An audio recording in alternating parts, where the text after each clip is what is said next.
اس مہینے میں جان بوجھ کے روزہ چھوڑنا بہت بڑا گناہ ہے، اس سے بچنا چاہیے۔ اور یہ جو کم ہمتی کر کے روزہ چھوڑ دیتے ہیں، کوئی بیماری بھی نہیں ہوتی اور کوئی ایسی رکاوٹ بھی نہیں ہوتی،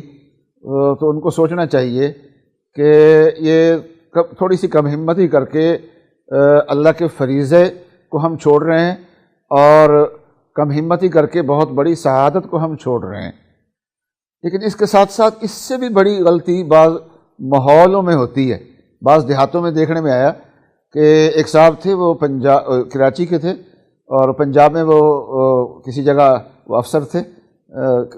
دیہاتی ایریا میں، تو کہنے لگے کہ میں نے یہ دیکھا دیہاتوں میں کہ ایسے محسوس ہوتا تھا کہ یہاں رمضان کا مہینہ آیا ہی نہیں ہے۔ بہت سے لوگ سر عام سگریٹ پیتے ہیں، سر عام کھانا کھاتے ہیں، اور بالکل رمضان کا احترام نہیں کرتے۔ تو یہ جو روزہ چھوڑنا بذات خود بھی ایک گناہ ہے، لیکن یہ ہے کہ پھر سر عام اس طریقے سے کھاتے پھرنا،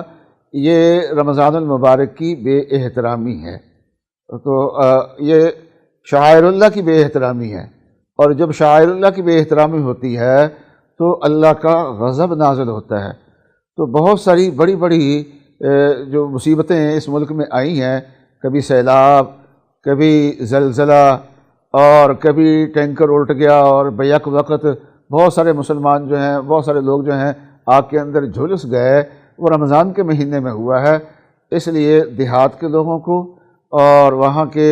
چودھریوں کو اور مل جل کے یہ طے کرنا چاہیے کہ کم از کم باہر کے ماحول میں ہم رمضان کا احترام رکھیں، اور سر عام کھانا پینا، سگریٹ پینا، حقہ پینا، اور پان کھانا، نسوار کھانا،